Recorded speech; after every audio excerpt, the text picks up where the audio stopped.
안녕하세요. 퉁치이탈리아에 다시 보고 싶은 영화 77번째 조지 쿠커 감독의 1944년 영화로 돌아왔습니다. 제가 저번에 한번 설명드린 것 같아요. 잉글리드 버그만하고 샤를 보아이의 그 둘이서 나왔던 영화가 총 3편이라고요. 이 영화가 그 첫 번째를 장식하는 영화거든요. 너무 유명한 영화고요. 그동안 제가 여러 종류의 그 한 10편 정도를 젊은이의 양지하고 그다음에 뭐 인터메조 소야구 그리고 해밀턴 부인 그리고 또 뭐 여러 가지 그 포스트맨은 배를 두 번 울린다 많이 좋아해 주셨고요. 종착역 그리고 로마의 애수 뭐 여러 가지 작품들 최근에 개선문까지요. 그렇게 보여드렸는데 그 안에서는 젊은이의 양지 정도 제외하고 엄청난 수작이라기보다 잃어버린 지평선도 꽤 좋은 영화지만은요. 전체적으로 줄거리하고 그런 쪽을 따라가는 제가 영화들을 좀 많이 택해봤습니다. 왜냐하면 시나리오적인 어떤 탄탄함 그런 부분을 갖다가 좀 이어가면서 나름대로 재밌게 보실 수 있는 작품들이 아니었나 하는데 정말로 수작들은 그렇게 많지는 않거든요. 오늘 소개해 드리는 영화가 대표적인 수작 중에 수작이라고 할 수 있습니다. 시나리오의 완벽성에다가 또 그 연출이 같이 따라오는 작품, 그럴 때 진정한 수작이 되거든요. 그래서 오늘 영화는 시나리오뿐만 아니라 그 장면 장면을 타이트하게 그렇게 이어서 설명을 오래간만에 또 드리게 될 건데요. 저는 이런 스타일의 영화를 사실 또 좋아하긴 하지만 영화적으로 뭐 보면 분석할 게 이렇게 넘쳐나는 영화들이 있잖아요. 그러면서 그 안에 상징적인 부분들을 생각할 수 있는 그런 여운으로 어떻게 보면 좀 더 그 문학적이라든지 철학적 차원으로 좀 더 한 단계 사고를 갖다가 높여줄 수 있는 그런 영화를 갖다가 좀 좋아하는 편입니다. 그런 영화가 대표적으로 수작 중에 수작이 되는 영화고요. 오늘 영화가 바로 그런 영화라고 생각을 합니다. 그래서 그 잉글리드 버그만하고 샤를 보아이의 그 최근에 보여드렸던 두 번째 작품이 개선문이잖아요. 근데 개선문을 보기 전에 이 영화를 보셨으면 아마 이 영화가 워낙 그 강렬한 분위기를 주기 때문에 아마 샤를 보아이하고 잉글리드 버그만의 그 사랑 그런 어떤 느낌을 조금 개선문에서 이어가시기가 좀 힘들 것 같은 생각이 들어서 제가 개선문을 먼저 보여드리고 이 영화를 그 다음에 보여드리게 됐습니다. 저 개인적인 선택이고요. 이 영화는 패트릭 해밀턴이라고 그 작가가 연극을 위해서 쓴 작품이에요. 1938년에. 그런데 바로 이제 1939년에 영화로 만들어지죠. 영화로 만들어지고 그게 이제 영국 영화로 만들어지는데요. 상당히 그 안톤 월브르기 나오는 꽤 그 괜찮은 작품이었습니다. 근데 이제 그 영화에 대한 판권을 그 로버트 뉴턴도 나오고요. 판권을 갖다가 이 MGM에서 사면서 상당수의 많은 그 영화를 갖다 폐기하라. 그렇게 하고 나서 이제 1944년에 리메이크 작품을 한 거예요. 조르주 쿠커가. 조지 쿠커 감독은 워낙 그 유명한 감독이죠. 뉴욕에서 태어났고요. 원래 헝가리 유태인 그런 어떤 집안이거든요. 그러니까 상당히 그 실력 있는 시나리오에서도 실력 있는 그 분 중에 하나입니다. 그래서 바람과 함께 사라지다 같은 경우에 이제 같이 시나리오 작업에도 참여할 정도로 대표적으로 보면 코미디 부분에서 아주 강력한 작품을 많이 했고요. 캐서린 헵번하고 주로요. 그래서 35년에 실비아 스칼렛, 1940년에 필라델피아 스토리, 그리고 1947년에 그 오델로라고도 하기도 하고 이중생활이라고 하는 하기도 하거든요. 제가 좋아하는 저번에 그 잃어버린 지평선에 나왔던 로널드 콜먼 주연의 영화인데 이 영화도 아주 그 대사라든지 이런 부분에 상당히 타이트하고 좋은 작품입니다. 그리고 1954년 스타 탄생, 64년 마이 페어 레이디 같은 아주 다양한 필모그래피를 갖고 있는 훌륭한 감독이죠. 그리고 이제 그 이 시나리오는 거기에다가 또 두 명이나 붙었습니다. 존 반 드루텐이라고 네덜란드 작가고요. 그다음에 월터 라이시라고 월터 라이시는 예전에도 그 영화에 나왔습니다. 레이디 해밀턴하고 나이아가라 이런 어떤 시나리오를 썼고요. 그 다음에 존 반 드루텐 같은 경우에는 그 개선문의 감독이었던 루이스 마일스톤의 그 영화 1946년의 럭키 파트너스, 그리고 41년에 My Life with Caroline, 이런 영화에 이제 그 시나리오 작업을 했습니다. 네, 촬영 감독은 조셉 루텐베르그. 조셉 루텐베르그 너무나 그 거장이죠. 1936년에 프리츠랑의 풀이, 그리고 1940년에 워털루 브릿지, 애수죠. 그리고 42년에 마담 미니버, 42년에 우먼 오브 더 이어, 그리고 50년에 안소니 반 감독의 사이드 스트리트, 그리고 저희가 잘 아는 1954년에 내가 마지막 본 파리, 반 존슨하고 엘리자베스 테일러 나왔던 거죠. 53년에 줄리우스 시저 맨키위치요. 58년에 지지 미넬리 감독이요. 그러니까 어마어마하게 그 좋은 작품을 많이 찍었던 감독이라 그 촬영 자체가 기본적으로 다릅니다. 그 안에 이끌어가는 어떤 상징이라든지 음영이라든지, 특히나 이 영화는 상당히 심리적인 묘사를 하는 게 너무나 중요한 영화이기 때문에 그런 심리적인 부분을 갖다 따라가는 배우의 연기도 출중하지만, 그 연기를 따라가면서 그 장소와 어울리는 그 하나의 까드라지라고 그러죠. 그 하나의 그 촬영 구도를 잡는 능력이 탁월합니다. 그리고 음악은 조지 쿠크하고 자주 작업을 했어요. 브로니슬라브 케이퍼 해서 저희가 봤던 영화 중에서는 1946년에 오소널드 이방인 있죠. 그 같은 음악 감독입니다. 그리고 조지 쿠커 작품으로는 A Woman's Face, Two Faced Woman, 이런 어떤 영화들 있고요. 그 다음에 또 어떤 영화들이나 Keeper of the Flame, 예, 1942년에 그런 영화들 그 음악 감독을 했었고요. 이제 배우로 넘어가겠는데, 배우 드디어 이 뒤에도 보시겠지만 샤를 보아의 잉글리드 버그만, 그리고 조셉 코튼 조합입니다. 뭐 말이 필요 없는 조합이죠. 잉글리드 버그만이 여기서 폴라 엘퀴스트라는 역을 맡아요. 폴라 엘퀴스트는, 엘퀴스트가 앨리스 엘퀴스트에서 본인의 이모가 어마어마한 성악가였습니다. 근데 어머니는 일찍 한 살 때, 본인이 한 살 때 돌아가셨기 때문에 결국 그 엄마 역할을 갖다가 그 작은 이모가 했던 거죠. 근데 작은 이모가 목이 졸린 채 살해를 당하는 거죠.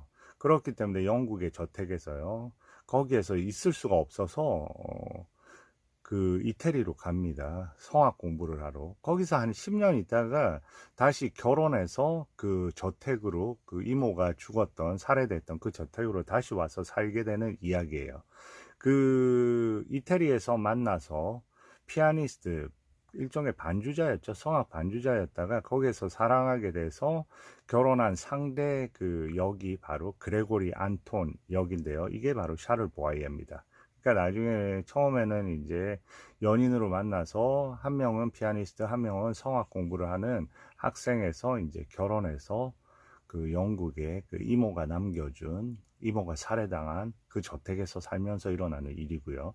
그리고 조셉 코트는 그 브라이언 캐머런이라고 해서 그 영국 그 런던에 있는 경시청에서 그 보좌관 역으로 꽤 그 중요한 역할을 담당하고 있고요.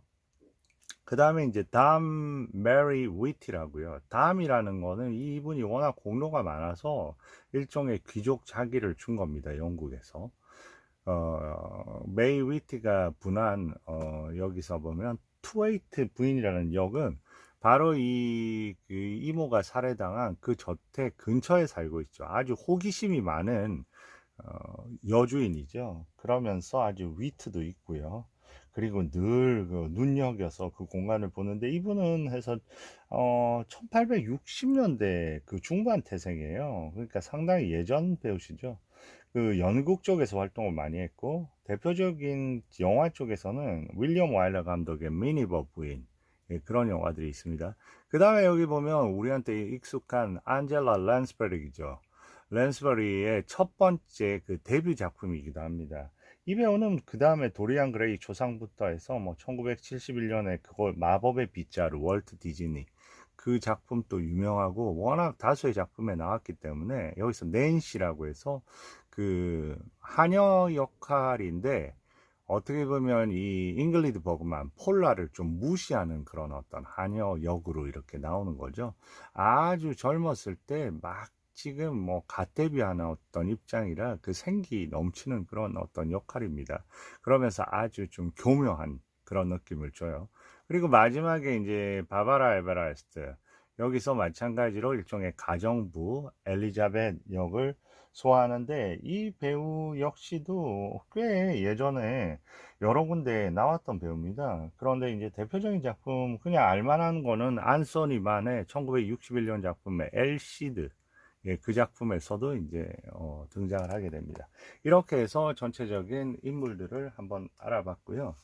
이 오늘의 영화 소개해 드려야 되겠네요. 네, 바로 이 영화입니다. 가스등. 네, 가스등. 이게 이제 가스라이팅의 좀 원조가 되었던, 가스라이팅이란 단어는 어떻게 보면 상대를 갖다가 본인의 목적을 위해서 상대를 갖다가 통해서 그 본인의 목적을 달성시키는데, 그 안에 단순히 이제 상대를 압박하는 것 이외에 자연스럽게 상대한테 이런 동의를 얻어내야 되는 거죠. 그 과정에 상당히 심리적인 그 테크닉이 필요한 건데, 그 어원이 이제 여기에서 나온 거죠, 이 영화에서. 근데 가스등이라는 건 가스로 해서 그 등이 불을 이렇게 붙이면 등이 밝혀지는 거기 때문에, 그 한 집 내에서도 여러 군데에서 그걸 동시에 사용하면 그 가스의 공급이 이렇게 퍼져나가잖아요. 그러면 불이 좀 약해지고, 딴 쪽이 사용을 하면 불이 또 약해지고, 그쪽이 사용을 끄게 되면 다시 불이 오르고, 그런 점이 좀 있다는 거를 갖다가 아시면 여러 가지 영화 이해하시는데도 좀 도움이 되실 겁니다. 이 영화는 제가 봤을 때는, 저 느낌으로는, 저는 이 영화 나중에 이제 결론을 내드리면서 저는 이 영화에서 우연하고 필연에 대해서 이 영화를 가지고 조금 말씀을 드릴 수 있는 부분이 많을 것 같아요. 꿈과 현실이라는 거, 우연과 필연이라는 거, 그리고 진실과 거짓이라는 거. 왜냐하면 이 영화 자체에서 대사나 화면을 통해서 이렇게 상대방의 심리를 통해서 뭔가 오고 가잖아요. 그 안에서 상당히 그 언어적인 부분에 있어서 테크닉이 필요합니다. 이 영화에서 테크닉이 아주 잘 사용이 돼요. 그런 테크닉의 언어적인 테크닉, 그러니까 얘기를 하면서 계속 주도권을 갖다 한쪽이 가져갔다가 상대편이 가져갔다가 하고, 그 안에서 주도권 싸움을 벌이는 그 구조가 그 안에 있거든요. 그런 영화의 대표적인 그 대가가 바로 앤스트 에른스트 루드비히거든요. 저는 이 영화는 히치콕을, 이 영화를 이렇게 생각을 하시는데, 히치콕보다 더 나아가서 약간 이거는 루드비치 스타일의 영화가 아닌가, 저는 그렇게 생각합니다. 그러면서 그 히치콕적인 느낌이 있지만, 루드비치에 가까운 어떤 그런 영화가 아닌가 하는 생각으로 이 영화를 하나하나 천천히 한번 풀어가 보도록 하겠습니다. 그러면 영화 들어가겠습니다. 좀 촘촘하게 가볼게요. 네, 이렇게 이 영화에서 여러 가지 그 음악들도 많이 나옵니다. 보면 그 베토벤의 비창도 나오고요. 피아노 소나타 비창도 나오고, 그리고 쇼팽의 발라드 1번도 나오고, 그리고 중간중간에, 그리고 그 레온 까발로의 그 마티나타도 나오고요. 다리라라라리라라 라리라라라리라라, 이 노래도 좀 나오고요. 그래서 여러 가지 음악적인 부분에서도, 예, 좀 익숙하실 수 있는 부분들이 있을 거예요. 네, 갑니다. 네. 이 첫 부분의 어떤 화면을 이렇게 보면요. 첫 부분부터 어떻게 그려지냐면, 지금 그 거리에 있는 그 가스 등에 이렇게 불을 지피는 부분인데, 벌써 이 안에서 음악이라든지 전체적인 화면의 어떤 부분이 환상과 현실을 오고 가는 어떤 그런 느낌이 있습니다. 이 영화 자체가 어떻게 보면 뭔가 본인이 얘기한 얘기, 딴 사람한테 들은 얘기에 대한 확신이 쓰는가, 확신은 어떤 식으로 해서 구조로 해서 확신이라는 게 이루어지는가. 우리가 보면 흔히 자기가 맞다고 생각하는 것도 상대방 여러 사람들한테 부정을 변형을 당하다 보면 본인이 정말 이게 알고 있는 게 진실인가? 이런 부분에 대해서 의심을 할 수가 있잖아요. 그런 부분에서 끊임없이 인간이라는 어떤 존재는 타인에 의존적으로 해서 그 타인을 통해서 어떻게 증명받으면서 자신을 증명할 수 있는 그런 부분이기 때문에 그 안에서 계속해서 이게 오고 가고 현실과 자기 확신 사이에 이렇게 흔들리는 그런 부분도 그 가스 등의 일부라고 보시면 됩니다. 그래서 처음에 이런 어떤 아주 뿌연 어떤 이런 장면이 그렇게 이제 연상이 되는 것 같아요. 그래서 이제 손튼 스퀘어 광장에서 그 살인 사건이 일어났는데 아직도 안 해결이 되고 있다. 이런 어떤 그 범인을 잡지를 못한 거죠. 그리고 이 어린 아이가 모든 주변의 시선으로부터 이제 떠나는 거죠. 이게 바로 어렸을 때의 잉글리드 버그만인 거죠. 본인을 엄마가 지켜줬던 이모가 살해당했으니까 거기에서 머물 수가 없는 겁니다. 그리고 이웃들은 이제 다 그걸 갖다 쳐다보고 있는 거고요. 그러니까 처음에 이런 장면은 마치 어때요? 네, 그리고 네, 한 명의 뭐 유령이 나오듯이, 그러니까 유령이 사는 집에서 마치 나오듯 듯한 그런 어떤 조명 부분도, 얼굴에 비친 조명 같은 경우에도 완전히 그 집에서의 어떤 공포와 어떻게 보면 본인 스스로 이렇게 판단이 되지 않는 무언가에 이끌려서 집에서 나오는 듯한 그런 어떤 마치 공포 계기 영화의 한 주인공처럼 이렇게 쓸려서 이렇게 그 마차를 타고 가는 거죠. 그래서 여기서 No, no, Paul. 네, 안 된다. 뒤돌아보지 마. Don't look back. You've got to forget. 이곳의 일들을 잊기 위해 이태리의 구아디시께 가자니. 그러니까 거기에서 이제 새로운 어떤 삶을 가져보도록 하여라. 이런 거겠죠. 그러면서 이제 바로 이렇게 이어지면서 예, 성장을 한 거죠. 시간이 이렇게 지나서 아주 성인이 된 거죠. 꼬마 때에서. 네, 그런데 여러 가지 그 음악적인 부분이 잘 그렇게 능력이 출중하지 않습니다. 그러면 비교를 하겠죠. 너 이모는 얼마나 위대한 가수였는데 그러냐. You seem incapable of 네, understanding. 네, 그러면서 얘기를 하니까 갑자기 그때 What is it you wish to say to me? 네, Signor Guardi, may I speak to you seriously? 네, 그러면서 아주 심각하게 드릴 말씀이 있다는 거죠. 뭔가 이유를 얘기하려는 거죠. 그때 어때요? 저기 왼쪽에 보세요. 시계를 딱 들여다 보더니 샤를 보아야입니다. Oh, maestro. 네, 마에스트로. Huh? It is 10 10분 전입니다. 레슨이 끝났으면 저는 이만 가겠습니다 하고 아주 뭐랄까 딱 부러진 어떤 사람처럼 그러면서 이제 행동하면서 갑니다. minutes. 그런데 이제 얘기를 하는 거죠. 너 무슨 일 있구나. 그러니까 이제 사랑에 빠졌다고 하는 거죠. Signor Guardi, 네. 그러니까 뭐라고 하냐면 결국은, 너는 그럴 자격이 있으니까 그 예술보다 사랑이 그리고 행복이 더 중요한 거 아니겠냐. 그러면서 이제, 얘기를 하는 장면입니다. 이 부분은 그렇게 중요한 부분 아니니까 And forget your singing too for a while. 네, 그리고 너의 그런 거 다 잊어버리고, 네, 그러면서 얘기를 합니다. 혹시 누군지 알까 하면서 얘기하는 장면이거든요. Is he jealous of you? 네, thank you. 그리고 이제 여기서 나가죠. 아주 서둘러 나갑니다. Hola. 근데 볼라 하면서 그 부르는 목소리와 더불어 어떻게 등장을 하냐면 저기서 어때요? 지금 벌써 첫 등장부터 좀 전에 그 피아니스트였거든요. 그 안톤이었는데 거기에 경직된 모습과는 달리 지금은 볼라 아까는 해서 시계 10분 전이니까 이만 나가봐도 되겠습니다 하고 상당히 경직된 모습으로 해서 나온 반면에 여기서 어떻습니까? 그런데 이 안에 그 석상들이 있고 숨어 있는 자기를 갖다가 이거 감추고 있는 그 장소 자체가 너무나 상징적이지 않습니까? 아주 그 다양한 면을 갖다 감추고 있는 느낌이 들고요.